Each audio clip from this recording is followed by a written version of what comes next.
For making it out on a very grey October day. I hope everybody's doing well.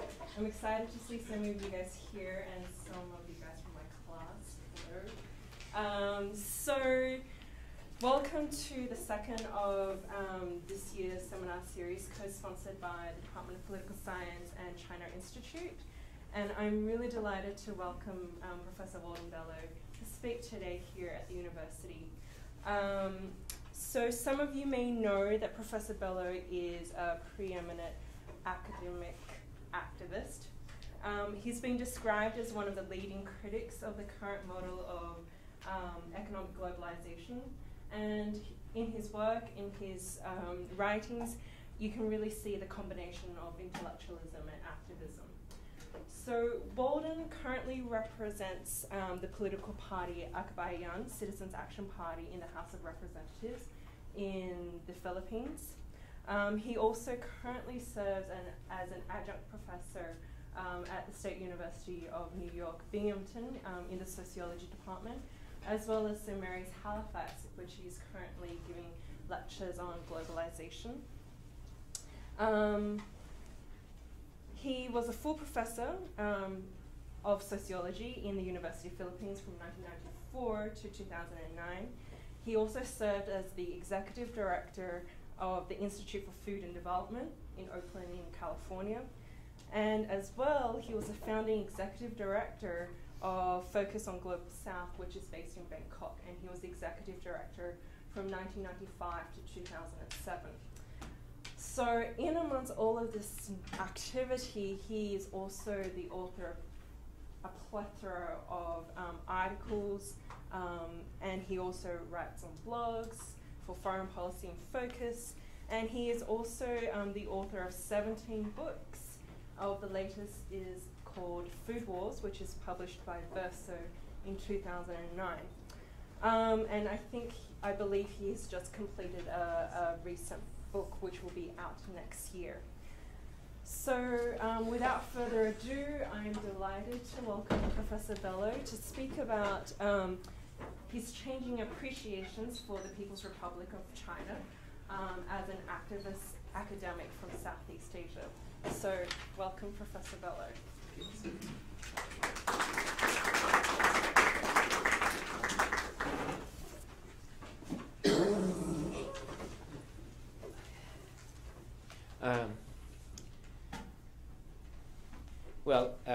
I would first of all like to thank the China Institute and Dr. Jennifer Su of the Department of Political Science for the invitation to address you today. I am not a China expert. I speak instead as someone from Southeast Asia with a long-standing strong interest in China, first as a political activist, then as an academic, and finally as an elected official. It is from the perspective of these multiple personae that I will address the relevance of China as a model of development for Southeast Asia. Many in my generation in the middle class in Southeast Asia, the baby boomer generation, came of age during the tempestuous years of the Mao era, when China was seeking to assert itself as a revolutionary beacon in contrast to the Soviet Union and undergoing the great proletarian cultural revolution. Many of us were radicalized by the twin forces of the struggle of the Vietnamese for national liberation against the United States and China's bid for revolutionary leadership in the Third World. Throughout Southeast Asia in the 1960s, young radicals gravitated away from the established pro-Soviet communist parties that had been dominant for 4 decades and went on to form new communist parties on the Chinese model. In the Philippines, the Communist Party was reestablished in December 1968, and the New People's Army was founded in March 1969. The Chinese imprint was very visible. The basic strategy was to surround the city from the countryside in a protracted people's war, relying on the peasantry as the main force of the revolution and not the urban working class. I, like many others, was attracted by this vision of revolution that put the emphasis on the armed struggle, as opposed to the centrality of the parliamentary struggle that was then regarded as the trademark of the pro-Soviet communist parties. I would say, however, that what led me to join the organized left was not so much its revolutionary promise, but its being the only force that seemed capable of resisting the Marcos dictatorship that was foisted on the country in 1972. I think that insofar as being a development model during that period, China's break with the rapid industrialization model espoused by the Soviet Union struck a resonant chord among intellectuals in countries where more than 2/3 of the workforce was in the countryside, and the massive amount of capital needed for large-scale rapid industrialization was simply not available. However, when it came to the alternative of a countryside-led development based on the commune system, there was largely curiosity and not so much attraction on our part.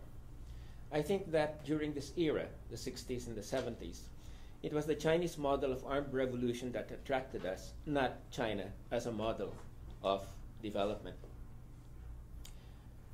The twists and turns of Chinese domestic politics in the 70s and 80s led many of us to become cooler about China, even as the limitations of Marxism, Leninism became apparent to us in our domestic struggles.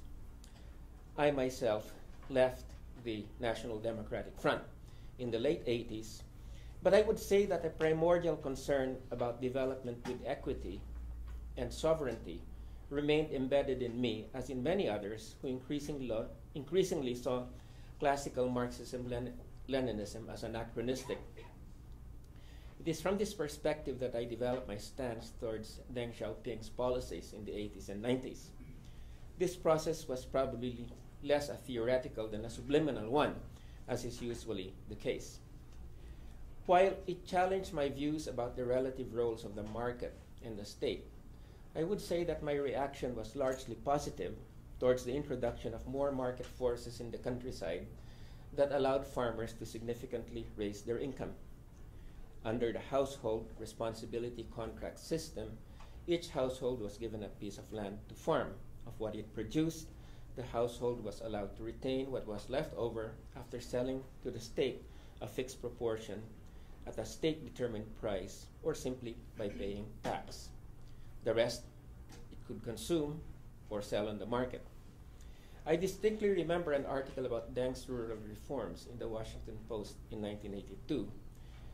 And while it challenged my still largely negative views on market reform, I also felt very excited and felt this was the way for China to go if the conditions of life of the country's vast masses of peasants were to improve after the chaos of the Cultural Revolution.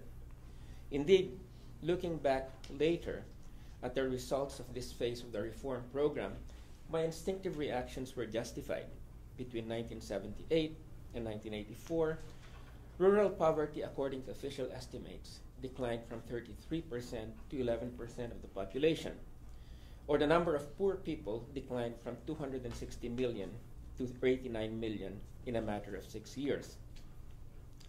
However, I was less enamored with the policy shift towards export-oriented industrialization that occurred in 1984, which portended that China's rapid modernization would be carried out on the backs of peasants and workers. I must confess, however, that I was judging China's ongoing shift from the experience of export-oriented industrialization in the so-called newly industrializing countries, NICs, that were China's neighbors. There, rural income growth declined, agriculture deteriorated, while workers were subjected, as in South Korea, to very repressive working conditions. My book, Dragons in Distress, Asia's Miracle Economies in Crisis, which came out in 1990, documented this underside of rapid development in South Korea, Taiwan, and Singapore.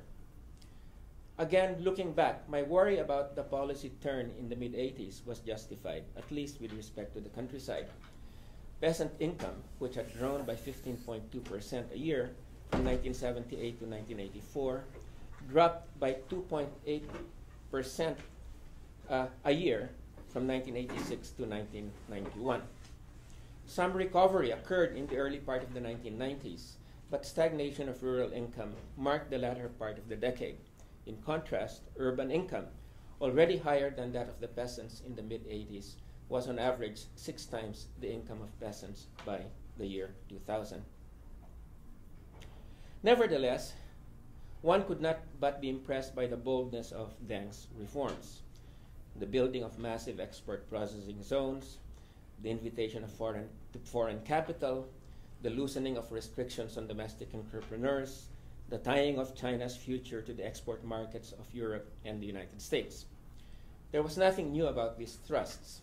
Taiwan and South Korea had adopted them in the mid-60s, some 20 years earlier. It was the scale and speed with which the reorientation was done that was impressive in the case of China. There was also the sense that China could tie its future to the Western markets and Western capital while still preserving its autonomy because it had carried out something that few other developing countries had been able to do, successfully carry out a national revolution that created a strong state that could bargain on strong terms with global capital and a hegemon like the United States.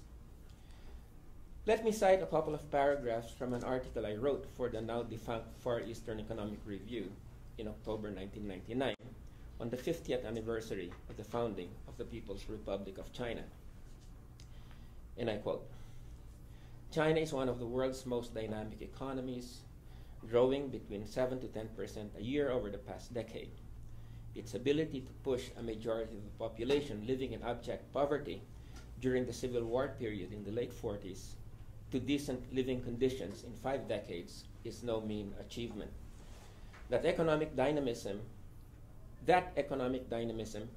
cannot be separated from an event that most of us in the South, meaning the global South, missed out on, a social revolution in the late 40s and early 50s that eliminated the worst inequalities in the distribution of land and income and prepared the country for economic takeoff when market reforms were introduced to the agricultural sector in the late 1970s.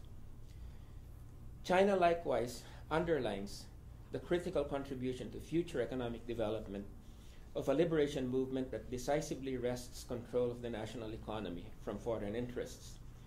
China is a strong state, born in revolution and steeled in several decades of wars, hot and cold. Its history of state formation accounts for the difference between China and other emerging markets such as Thailand, the Philippines, Brazil, and even South Korea. The difference is underlined by China's relationship with foreign capital compared with most countries in the South. Beijing is tough on foreign investors and has the upper hand in its relationship with the international business community. Yet, foreign investors are scrambling to get into China, restrictions and all. Foreign investors will always scream about investment controls, chasing away foreign capital. But the case of China, which now accounts for about 1/4 to 1/3 of total investment going to emerging economies, shows that where there is money to be made, investors will live with the restrictions. In contrast, foreign investors can blackmail other governments to dilute their investment rules. Investors know that they can ratchet up their demands because weaker governments inevitably will give in, like the Estrada government in the Philippines, which has gone so far as to propose amending its constitution to make it 100% investor-friendly. Respect is what the Chinese government gets from investors. Respect is what our governments don't have. When it comes to pursuing national economic interests, what separates China from many of our countries is a successful revolutionary nationalist struggle that got institutionalized in a no-nonsense state, unquote. So that was a whole passage from the article that I then wrote. Well, some of my colleagues and companions in the search for equitable and sustainable development were upset at what they felt was my too positive views of the Chinese state, which in their opinion had become the adjunct of global capital. Unfortunately, they chose to ignore the rest of the article, which articulated my concerns about where China was headed. These concerns have become ever more urgent in the 13 years since that article was written. Let me quote that section of the article in full. Quote, but China does have pressing problems, though state intervention in the economy is not at the top of the list. It goes without saying that China must pay urgent attention to environmental degradation and not be put off by the ethnocentric environmentalism of people like Lester Brown.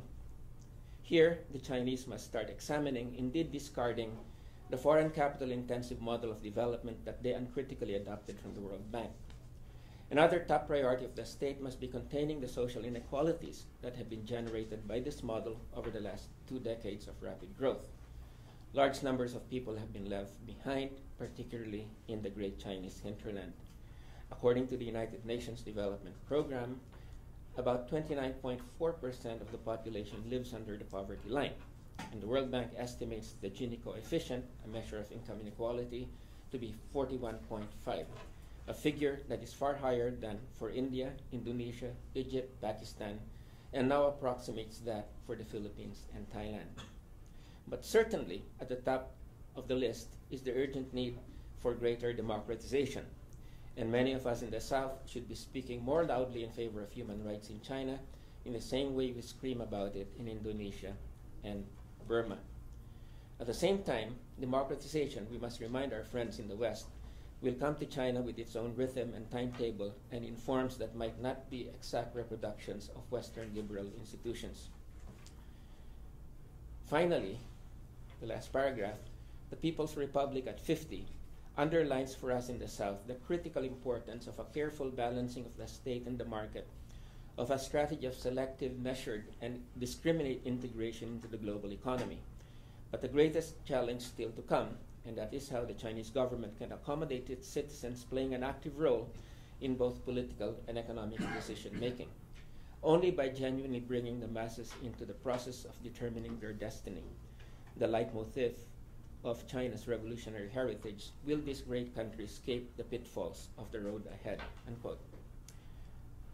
Let me just say here that these concerns, if anything, are more urgent now than 13 years ago. China's environmental problems, for one, are now global in relevance.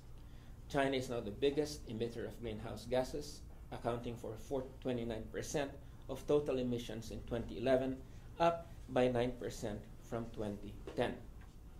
Moreover, the concern about the model of foreign capital-dependent, export-oriented industrialization, I understand, is now something that has become the center of debate in the party and government. In 2008, in response to the deepening economic crisis in its main markets, the US and Europe, China launched a $585 billion stimulus program to enable the domestic market to make up for the loss of export demand.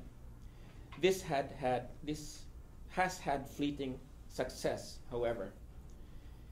China's growth rate in the first half of 2012 declined to 7.8%, its lowest pace in 3 years. The main reason appears to be its continuing great dependence on northern markets and its inability to institutionalize domestic demand as the key engine of the economy. This failure is described in greater detail by the respected technocrat Yu Yongding, a former member of the Monetary Policy Committee of the People's Bank of China and former director of the Chinese Academy of Sciences Institute of World Economics and Politics. And I quote, "With China's trade to GDP ratio and exports to GDP ratio already respectively exceeding 60% and 30%, the economy cannot continue to depend on external demand to sustain growth. Unfortunately, with a large sector that employs scores of millions of workers, this dependence has become structural. That means reducing China's trade dependency and trade surplus is much more than a matter of adjusting macroeconomic policy. The retreat back to export-led growth, rather than merely a case of structural dependency, reflected a set of interests from the reform period that, as you put it, quote, have morphed into vested interests, which are fighting hard to protect what they have, unquote. The export lobby, which brings together private entrepreneurs, state enterprise managers, foreign investors, and government technocrats, appears to remain the strongest lobby in Beijing. Indeed, according to you, only crisis beckons in the future, since China's, quote, growth pattern has now almost exhausted its potential, unquote. The economy that most successfully rode the globalization wave, China has, quote, reached a critical juncture. Without painful structural adjustments, the momentum of its economic growth could suddenly be lost. China's rapid growth has been achieved at an extremely high cost. Only future generations will know the true price, unquote. There is one other item of concern that I must mention coming from Southeast Asia. When I was in Vietnam last year, some people in the government there asked me if I thought that China had entered a new phase in its development, whether it had transitioned from the Deng and Jiang Zemin posture of keeping a low profile internationally while focusing on economic development to one where it was now striving for regional hegemony. Was China, the Vietnamese asked me, turning from an inward-looking country focused on modernization to being an outward-oriented power seeking regional hegemony? The question was, of course, related to the inexplicable claim China was making to the whole South China Sea, or what Vietnamese call the East Sea and Filipinos now call the West Philippine Sea. The Chinese 9-line claim has become extremely destabilizing, not only because it so brazenly violates the United Nations Convention on the Law of the Seas that recognizes that countries have a 200-mile exclusive economic zone from their shores, but also because it would subject to Chinese domestic jurisdiction one of the world's most active international waterways.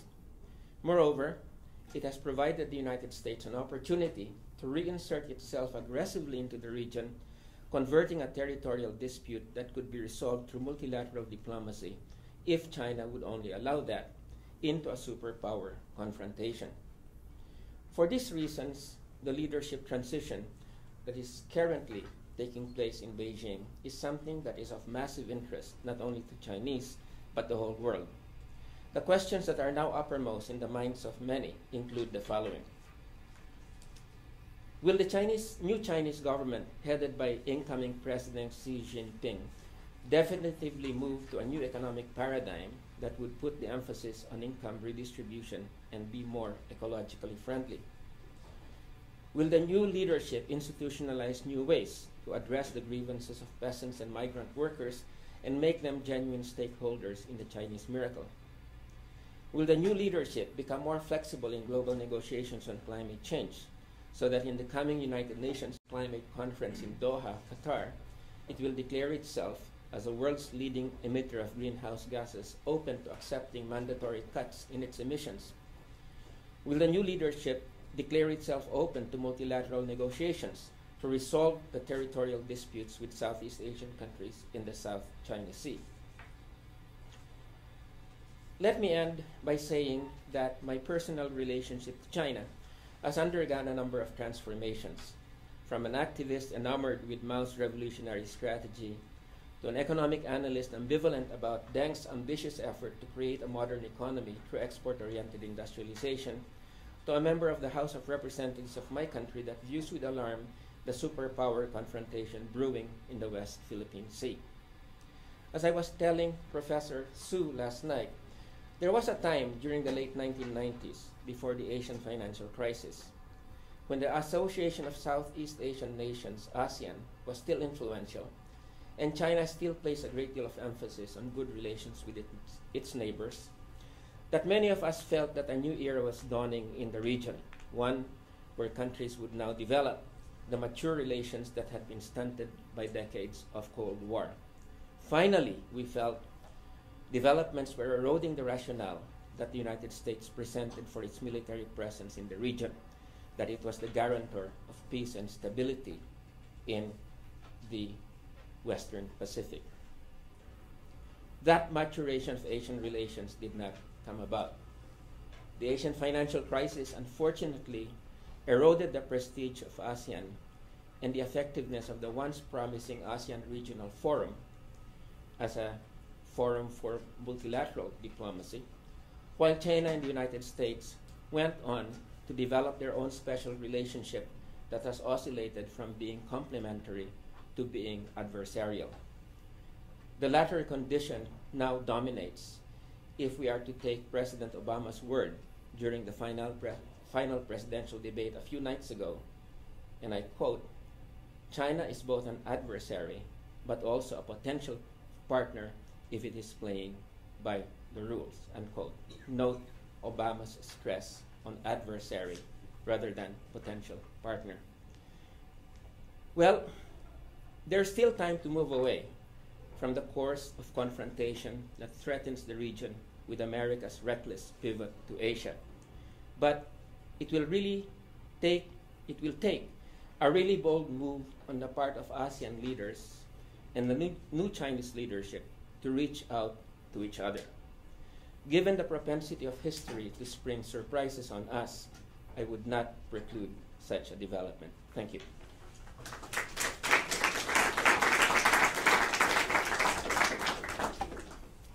So we now have about 60 minutes for discussion, question and answer.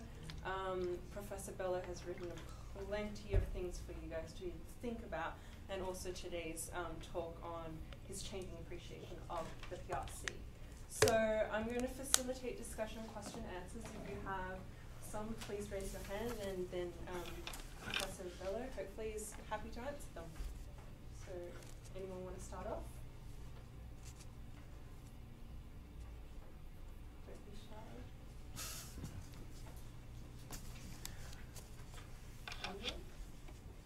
Should I have the gun on longer? Well, I guess I can start then. I have so Professor Bello, you've written previously about your concern about the middle class in terms of revolution and change. What is your perspective, I guess, on Chinese middle class as being potential agents of change? Does your skepticism still hold true regardless of which middle class we're talking about?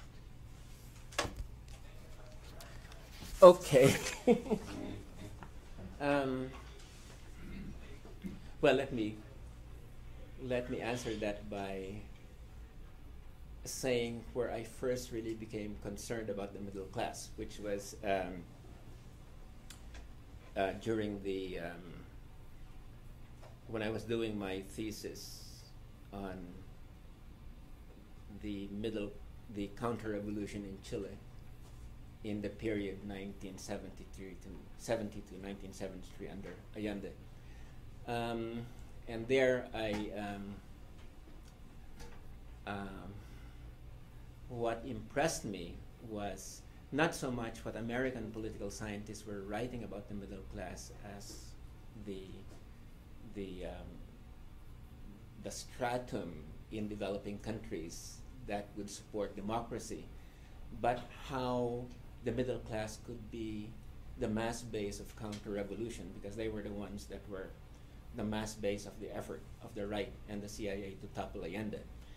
And ever since then, I think that I've been very ambivalent about the middle class in developing countries, because at the same time, from our experience during that period,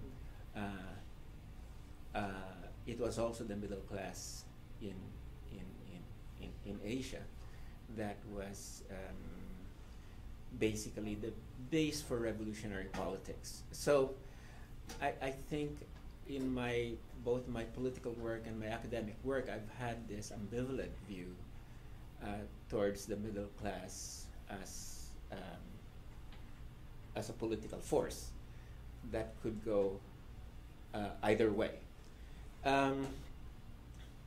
Now, asking me about the middle class in China, first of all, I must admit that not being an expert in China, I have not really looked at it in a strong and sustained academic fashion. But at the same time,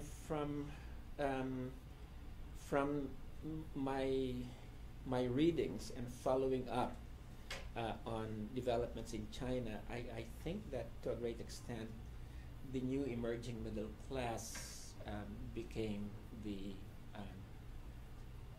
base for the new nationalism in China that sort of has become the replacement for socialist or Marxism-Leninism that was, of course, traditionally based on, theoretically, on the peasants and the workers. And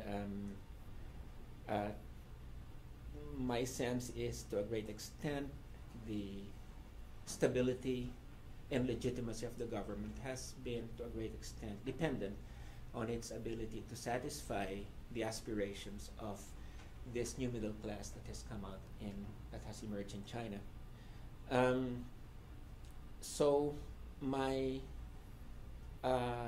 appreciation of what has been happening recently, again, not as an expert, but as an outside viewer trying to follow from the outside, is that a lot of the protests going on in China seems to be coming mainly from the rural areas, from the rural classes, as well as from the migrant workers in the cities, and even the sectors of the working class that are in the most modern sectors of the economy, like the protests around Foxconn and the protests of workers in Honda.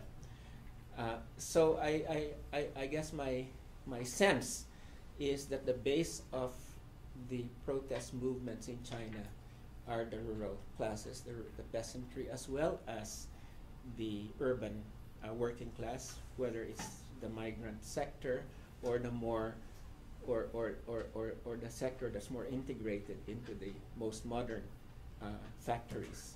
And that, to a great extent, the middle class is not the source of protest for change, at least that as a generalization.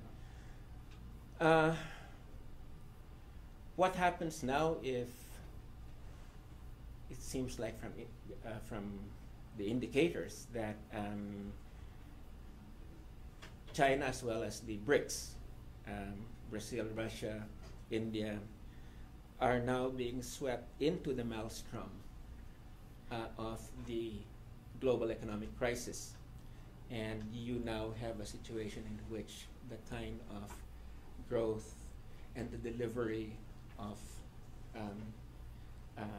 goods and higher living standards that the middle class has been trained to expect no longer can be delivered. So that's a big question mark for me. Will the middle class now become a source of discontent and protest? So I pose that more as a question rather than an answer at this point. But having said that, again, both my political and analytical history has led me to be quite ambivalent about the political role of middle classes, whether in China, Germany, Italy, Chile, or elsewhere. Thank you. My question relates to your statement or suggestion that China is now capable of standing up for itself in the world community and is now able to, I think we used the term China in strong terms. But over the past few centuries, China's been deeply traumatized by the West in that regard itself as the Middle Kingdom, and then two opium wars and the Boxer Rebellion, and being at the mercy of the West to some extent. It seems to me that China is not capable still of acting in its own best interest. We think of, particularly in economic terms, vendor financing that's going on with several $1 trillion that the United States, I believe, owes to China. And also the allegiance of the business class in China. Is it ultimately to their own nation or their own people, is it? Or is it to the international corporatocracy in which that corporatocracy expects to continue its domination in the world community, and governments will be subject to the dictates of the corporatocracy. So I'm just wondering, I think I really appreciate your comment on the end of growth, because I think that we're facing definitely, and they're sensible people are realizing that. So I'm wondering, have you got any ideas about the this idea? How can relations between China and America remain on good terms if this arrangement continues on? Because essentially, the Chinese people are being cheated, and Americans are living beyond their means, and they don't deserve to maintain their standard of living, as I see it. So I think it's a very critical problem for the world community. Well, again, let me just continue the thread of thought that I had here, and I think that the way I looked at it was that, when China, made this bold effort during the Deng period to attach its future to bringing in foreign investment and to export markets in the West, Europe, but particularly the United States, that to some extent it was following something that the route to some degree of more dynamic economic development that had been followed earlier by Taiwan and South Korea. But at the same time, as I said, this was sort of a bargain that China was doing from a stronger position than any other country that had gone this route, precisely because of its having undergone a national revolution that swept out the old and established what was a fairly strong state that I would say, had a greater capacity to be able to negotiate good terms with global capital, compared to others like Brazil, the Philippines, or Thailand, who had missed out on the kind of successful social revolution that China had.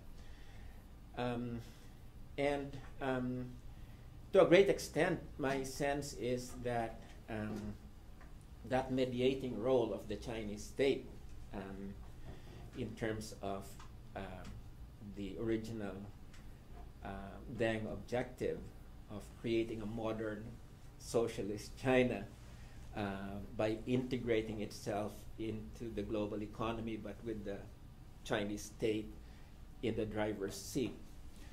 That is my interpretation of what the Chinese state has been trying to do, and so I would say that, of course, many things have happened since the Deng period. The kind of relationship with global capital and the relationship with the United States has become more intensified, but I wouldn't say that China or the Chinese state has become sort of just an adjunct of global capital. I would disagree with that formulation. I think what I would find more important now is China is at a juncture where my sense is that the kind of benefits from export-oriented, foreign capital-dependent growth have been exhausted, precisely because you're not going to have Europe or the United States recovering anytime soon. And if you're talking about South trade, Brazil and South Africa and the other medium-sized newly emerging economies are now in the process of being drawn into this globalist stagnation. So basically, I think what's happening now is as I think Yu Yongding has articulated, are a lot of questioning as to where China should be going at this point in time. I think there was this effort with a big stimulus program in 2009 to make the domestic market pick up the slack from where the export markets had been. But I think that that had some success at first, but I think they're now the effects of that stimulus are gone, and as you indicated, and this is not just my analysis, it does seem like the interests that were created around export-oriented industrialization are still quite dominant, which makes it very difficult to have the structural reforms that would make the domestic market, because of income redistribution and asset redistribution, the main driver of growth. So my sense, I guess, is that that is where the conjuncture in terms of the debate on political economy in China is now at. So that's what I can offer in response to your question. Just one question.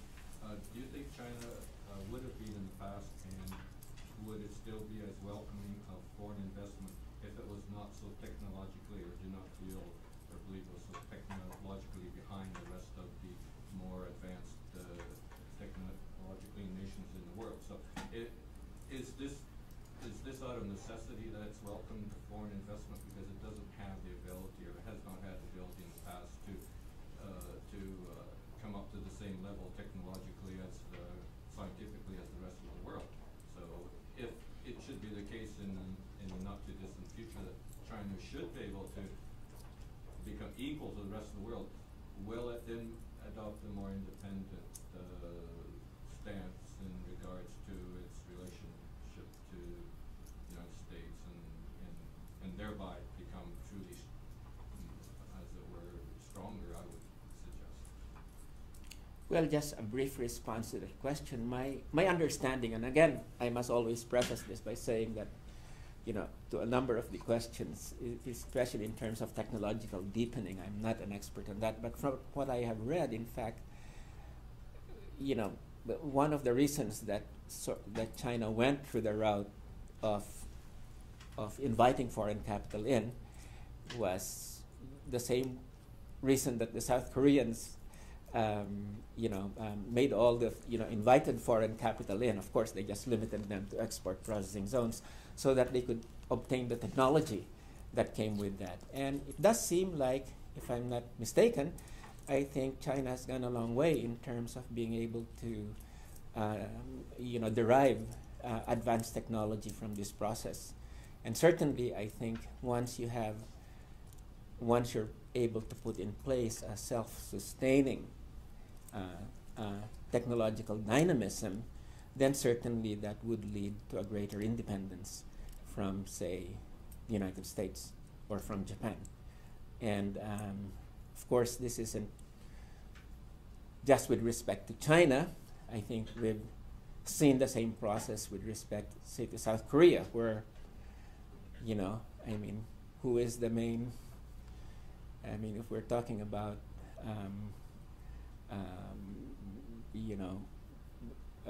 technological sort of absorption by the latecomer, Samsung has, in many ways, left many of the Japanese corporations behind, and has become one of the more significant challengers to Apple.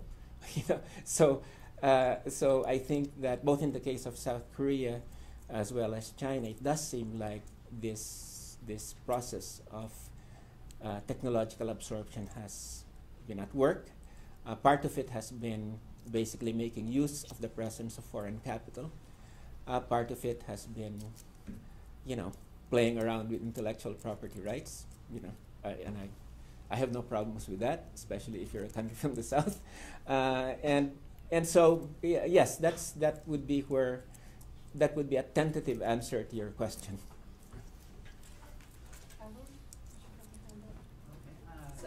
sorry, behind you, Ella had a hand up first, yeah. So I appreciated your note about why you found China. I appreciated your note about why you found China appealing initially, particularly in its ability to resist Western powers. And I mean, the appeal of socialism in Southeast Asia is often lost in the West to its public, to its politicians, to its academics, maybe because of a persistent but forgotten Cold War lens, or maybe a lack of understanding around the challenges of decolonization. So that said, I just wanted to ask you a somewhat conjectural question. If there should be greater confrontation between China and the United States in the future, how do you see that creating problems or misperceptions around politics in Southeast Asia, around the national strategies, or around regional dynamics? Well, well, let me put it this way. Reasoning from a national context in the Philippines.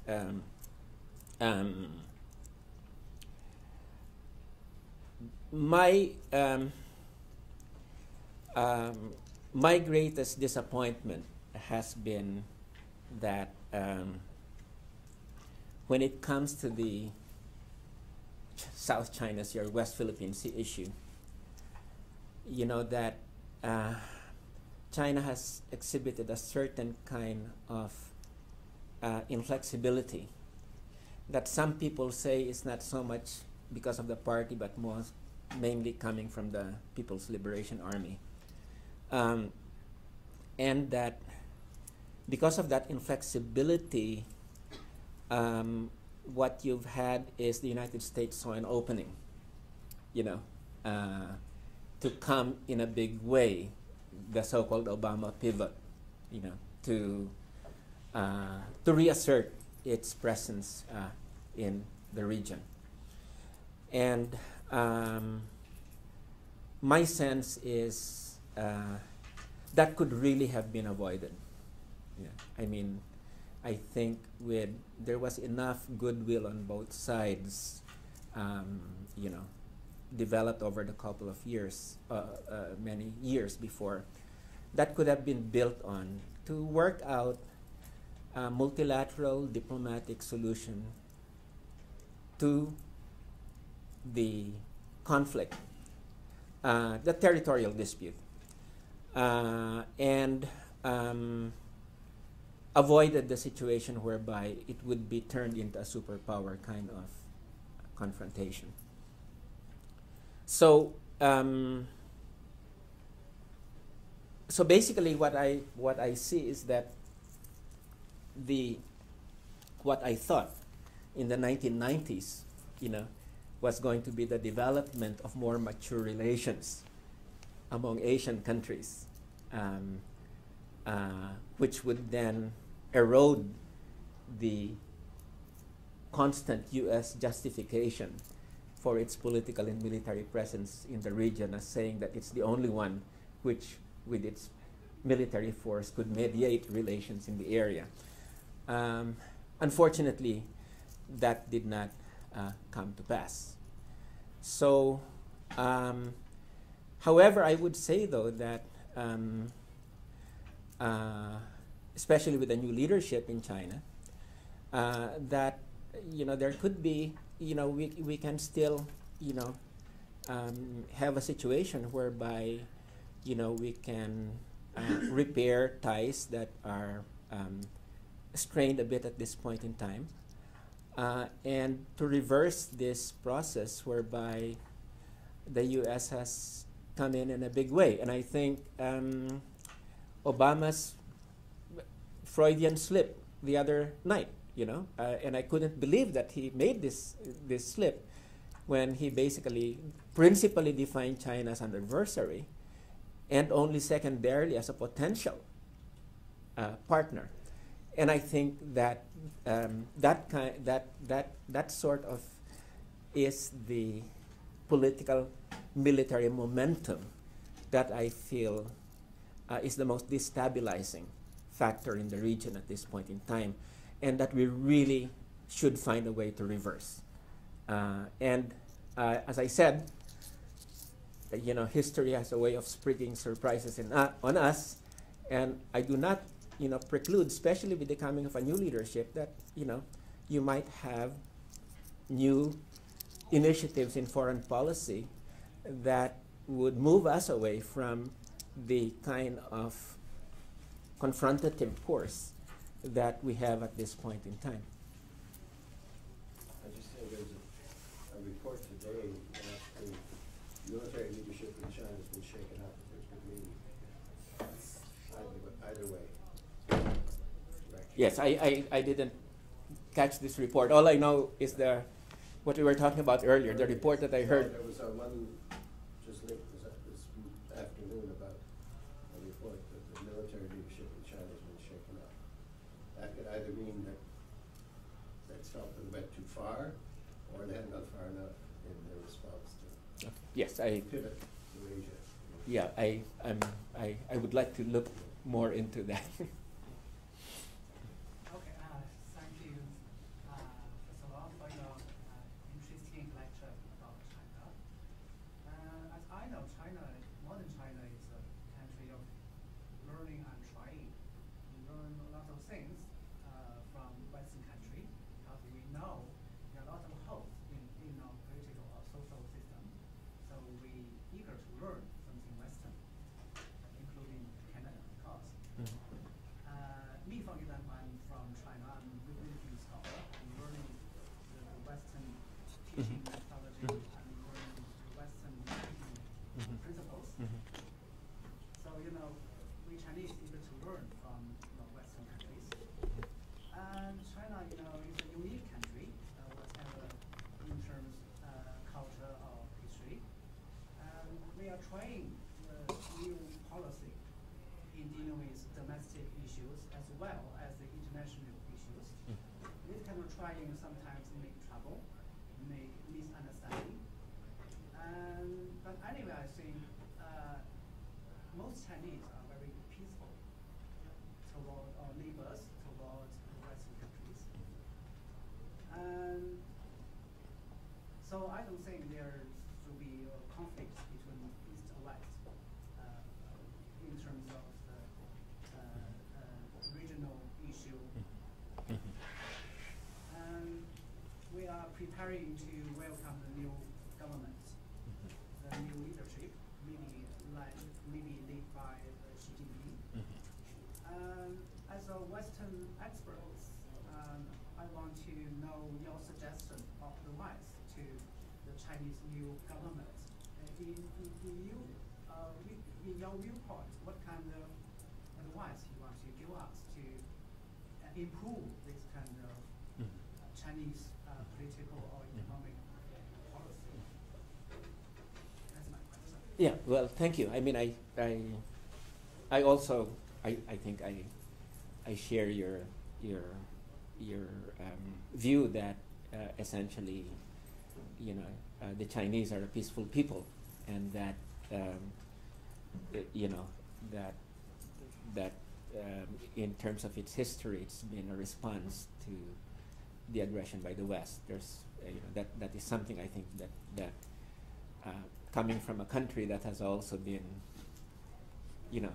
subjected, although we did fall under formal colonialism by the United States. This is something that I can relate to.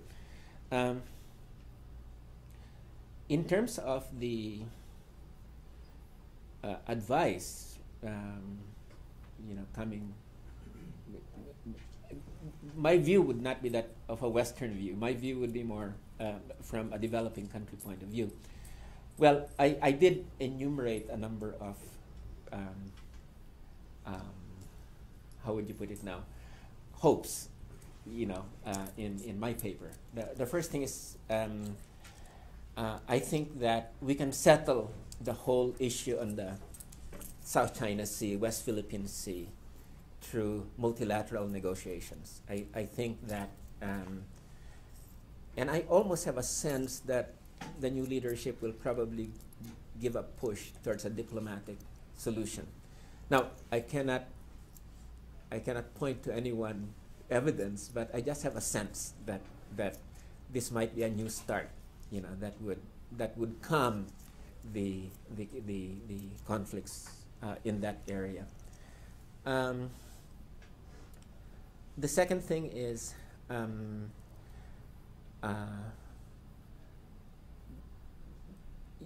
the model of development, as I said, that is something, of course, that is also already being discussed and questioned and debated within China itself. How do you move away from this traditional export-oriented, foreign capital-dependent model to one that's more centered domestically, and one that relies greatly on redistribution? And I think, I guess my advice would be to the new leadership is, to really tackle this issue head on, because it's not just a question of policy. Because if it were just a question of macroeconomic policy of, export-led or domestic-led growth, that would be very easy. But the problem is that you've had interests that have been created around the old model that can only be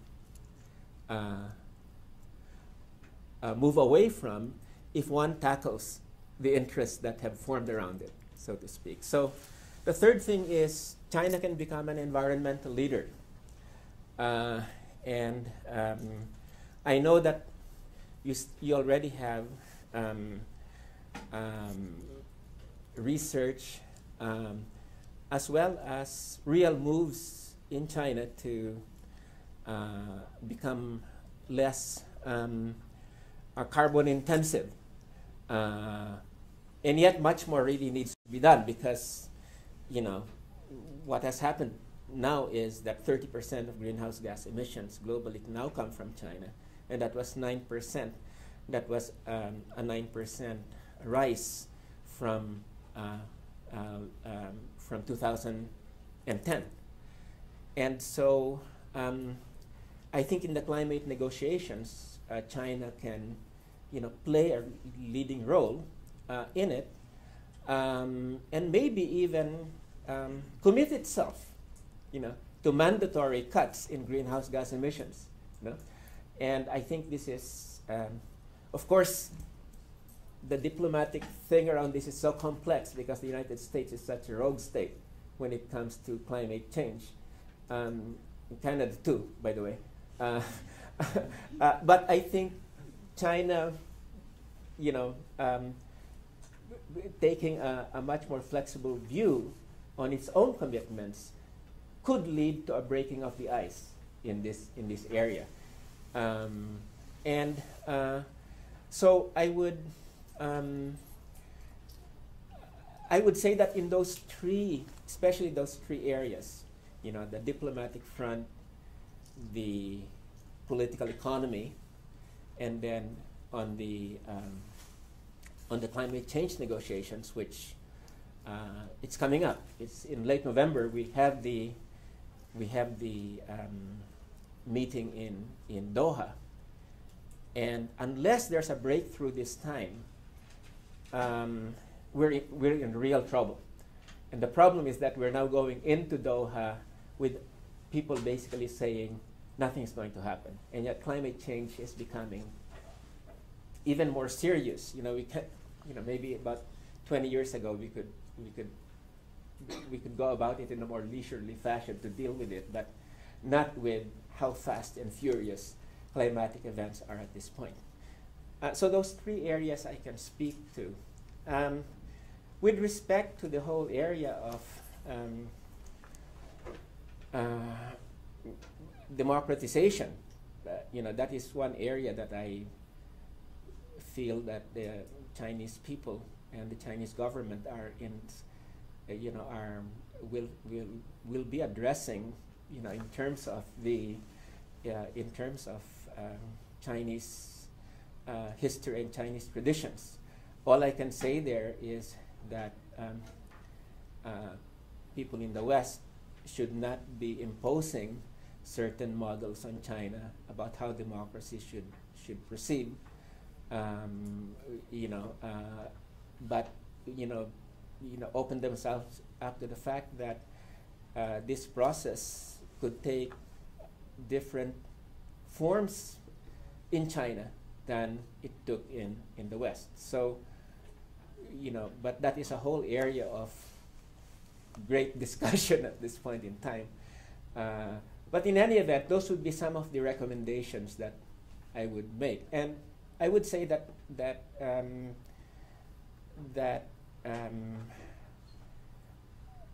I would say that I'm basically hopeful, that that things could in fact change in the relations between China and Southeast Asia. But we have to do it soon, because as I said, my main worry has been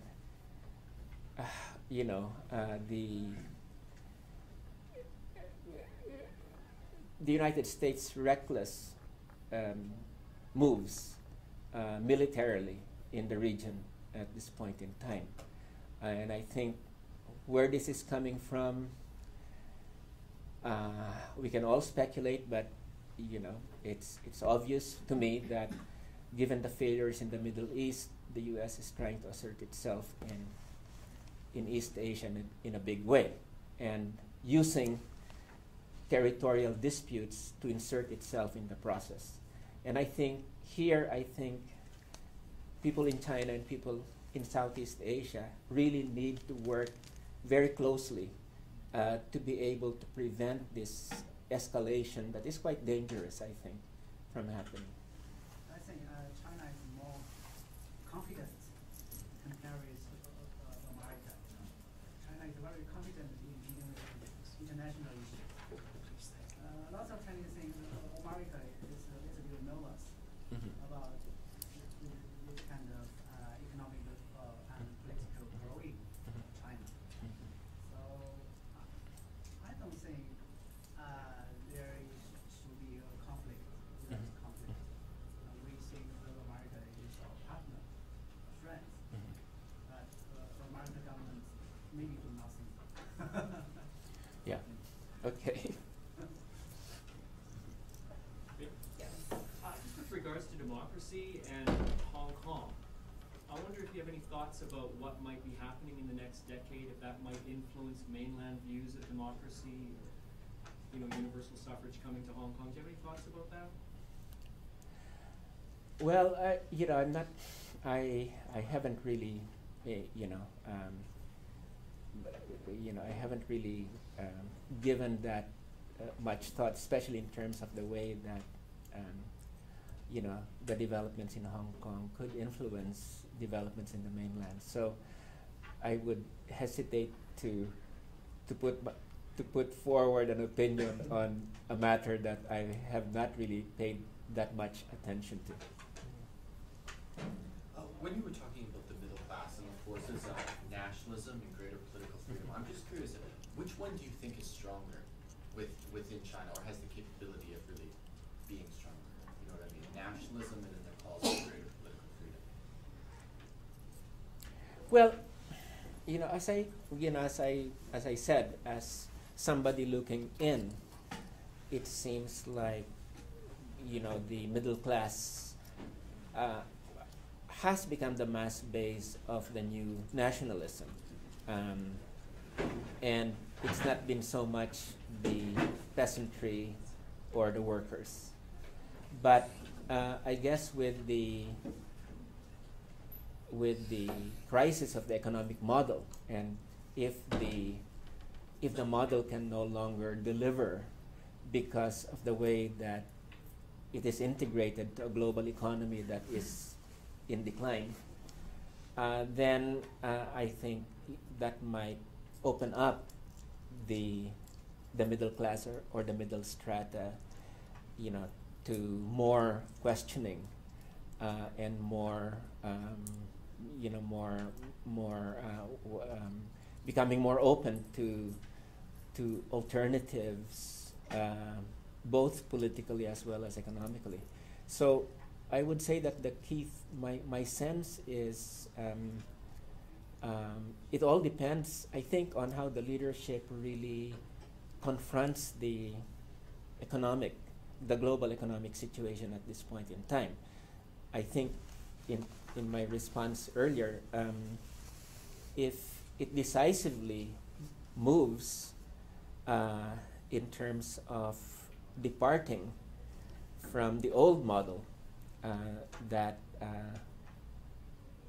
that was really a model of globalization that no longer works, then I think the less there would be opportunities for discontent and more of I would say much more conciliatory working out of that process. But if it doesn't, because of the interest around the old model, then I think the middle classes, along with the rural classes and the urban working class, could become a strong basis for for pushing for more fundamental transformation. So I think it's a very conjunctural kind of thing at this point in time. And I would just want to say that I think there are groups within the party. I mean, certainly Deng is one of them that really see that you've got to have a decisive break with the past, rather than just going along with a model that is becoming disarticulated because you have a disarticulation happening in the global economy.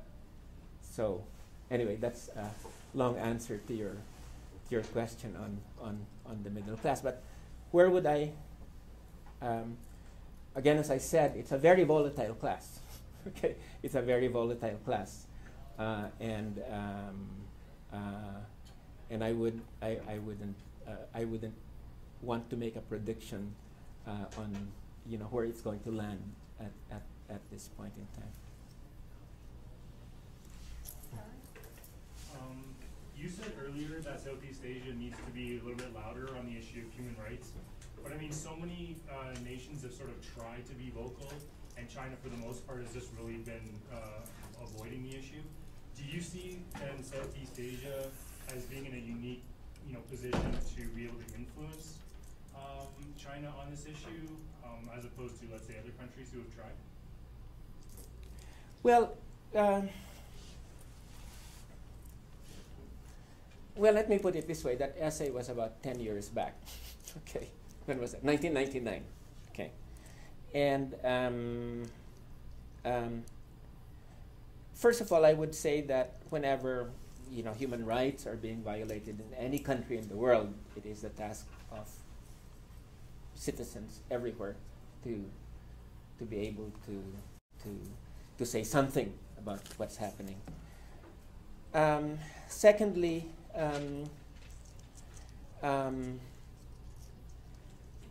Southeast Asia and countries there are neighbors of China. Therefore, I think that there would be a tendency on the part of China to listen more closely to what Southeast Asians said, maybe than to others. Okay, and at the same time, I think that people in Southeast Asia should not be,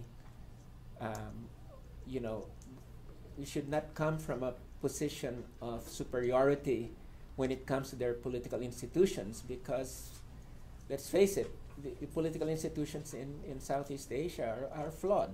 They have their own many problems.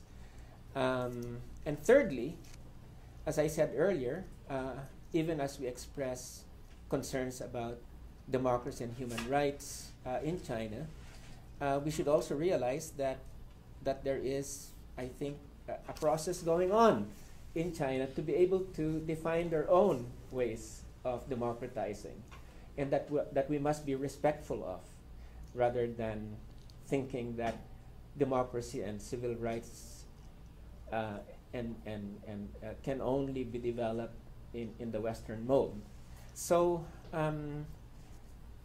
I would say therefore that these are key considerations in terms of seeing how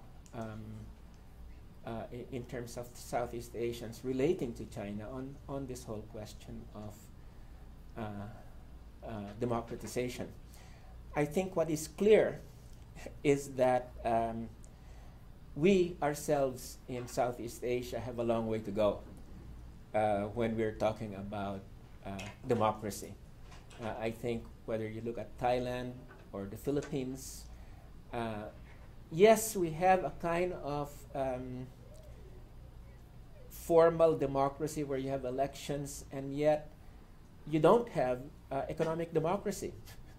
You have very, very stratified systems. You have ruling classes that control, so in many ways, you know, whenever we talk about democracy, we have to be very conscious that our institutions still have a long way to go when it comes to this. The same way, I think, with the United States or the West. I think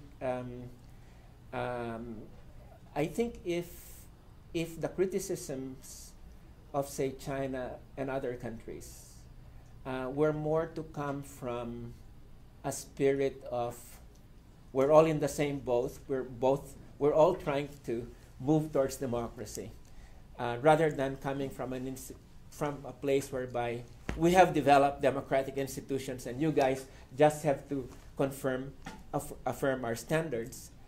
If it were more coming from a real search and dialogue that we're all members of flawed systems, then I think it would be a much more healthy dialogue. The problem really is that when the U.S., and it's not just the governments, you know, by the way, but also the academy, or so start talking about human rights and democratic rights, it comes from this position of cultural, political, cultural superiority, and it doesn't really help when it comes from that. So I think more of a spirit of dialogue, more of a spirit that we're all in this boat together, more in a spirit that we're all trying to search for more to perfect our institutions towards democracy, rather than from a position of hectoring and saying to the other, we have it and you don't, and you better conform. I'd like to have more discussion about democracy and the middle class in contemporary China. No, in contemporary China, the middle class is enlarging. Sorry. Is enlarging. Oh, yes, yes. Yeah, it's enlarging. Due to well education, higher level of employment, and the property protection, this group is more and more developing. They will protect their own rights. Except that they will be the leader in environmental protests and lawmaking, and also they will be leader, or they will promote protests among peasants and the working class. So I think the Chinese government will have more the space for this group. They will have more influence on Chinese society. And the question I'd like to ask is that what do you think about the role played by middle class in developing country? What do you think this middle class what should they do for democracy just in developing countries? How could they do? Well, again, this comes back to I didn't expect this to be a discussion on the middle class, but it's good because this has been my big preoccupation ever since I saw the middle class leading the effort, or being the mass base of the effort to topple a legitimate government in Chile, and I did a similar study of the middle class in Germany during the Weimar Republic, and then in Italy in the rise of Mussolini to power, and that's where my how would you put it now, my ambivalence about the middle class really came from, because I saw it as a base of counter-revolution rather than progressive reform, which was very much unlike what many Western scholars had been saying in the 60s and the 70s, that the middle class is really the base of democracy in developing countries. And so my sense then is certainly in many developing countries you do have members of the middle class and the intelligentsia that are in the forefront of social change. Now, we have met people in non-governmental organizations in China that are very much committed to change. And I think the middle class in all countries will always produce such individuals, that are on the forefront of change. But I guess what we're talking more about here is that the bulk of the class, at certain conjunctures, the class tends to be much more open to progressive change than at other junctures. And so the question that I would really like to investigate, which has been raised by a number of people at this point in time, is if in the last 2 decades the middle class became the base for the nationalism, as many scholars have written about, that was replacing Marxism, Leninism, and socialism as an ideal. In the coming period of great discussion, debate, and crisis, what role will it play? Will it play the role of being supportive of change, or will it play the role of being a brake of change? And when you talk about the middle class, you have, I guess, what you talk about are mainly urban classes, that have benefited from the last 30 years.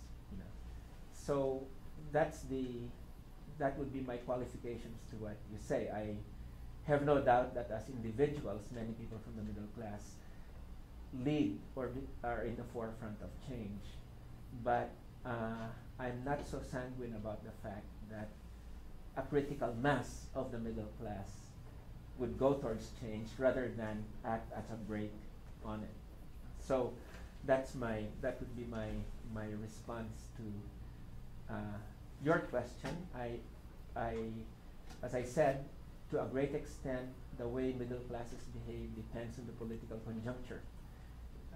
When they feel threatened, when they feel that their status in society will be taken away, when there's a great deal of uncertainty in change, they can move towards the right. But at other junctures, they can be a force for progressive movements. So where exactly they will go in China at this point, I think Chinese scholars and the Chinese are probably, would be much more in sync with the subterranean trends that are happening in the middle class in China than me at this point in time.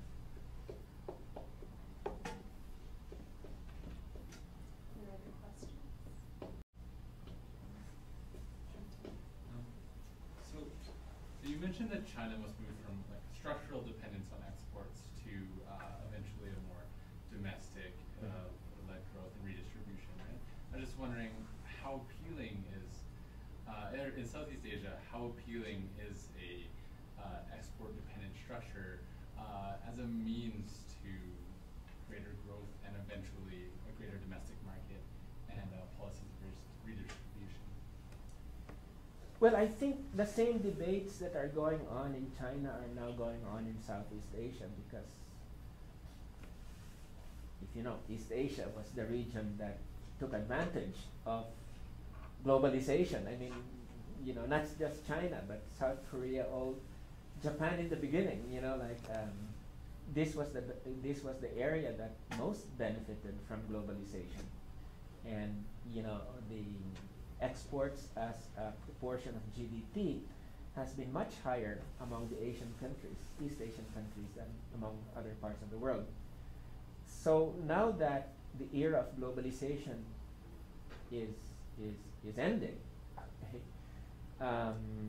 with the stagnation in the traditional export markets, then I think in a number of countries, you know, throughout Asia, people are basically saying, well, we have now to think about the domestic economy, the domestic market. And as I said, if it were just a case of a macroeconomic policy, that would be easy to resolve relatively. But it's a question of structural interests that have been built out around certain strategies. And you have technocrats that, you know, still feel that, you know, say in Thailand, that the salvation of Thailand is the revival of the global economy.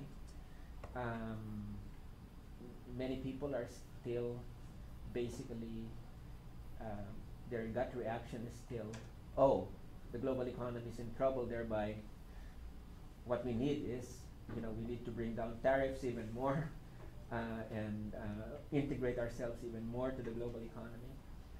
So there's still, despite the crisis of globalization, there's still sort of knee-jerk reactions that more liberalization, more exports are the answer. And I think that's really, that really is a strategy whose time has passed. So what it will mean, not only in China, but in our countries, is real structural reforms and real redistribution taking place. And I think to a great extent, we have been shielded from that over the last 4 years, ever since 2008. But 2012, definitely, I think we're now seeing that East Asia is not immune to global stagnation. And so this will become not only a matter of macroeconomic debate, this will become a question of political and social struggle in our countries. So that my sense is that the next few years, now talking about Southeast Asia, I think you're going to see real heavy discussions and movements around which strategies to follow, around income and asset redistribution, which are not going to be academic debates, but real political struggles. You know, just like you're seeing in Europe at this point in time. Those, you know, there's a false illusion in East Asia at this point, is that we've escaped the crisis. You know, and if you go through the last 2 years, if you go through the region,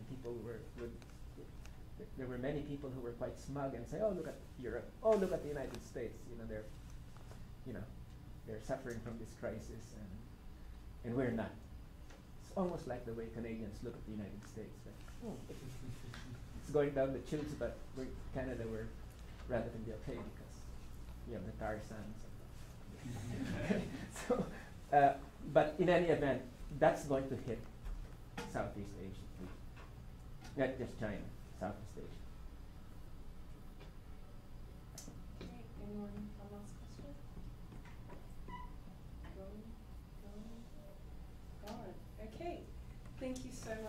Professor Bello, for finishing on time. Thank you for coming out again on this cold, wintry day. And next week, I just want to plug the next lecture next seminar is next Thursday.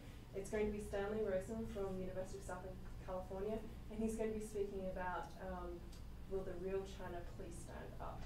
And he's going to be looking at young people and I guess democratic movements, potential democratic movements in China. So hope to see you next Thursday. Next Thursday's lecture is upstairs in 10th floor of this building at 3:30.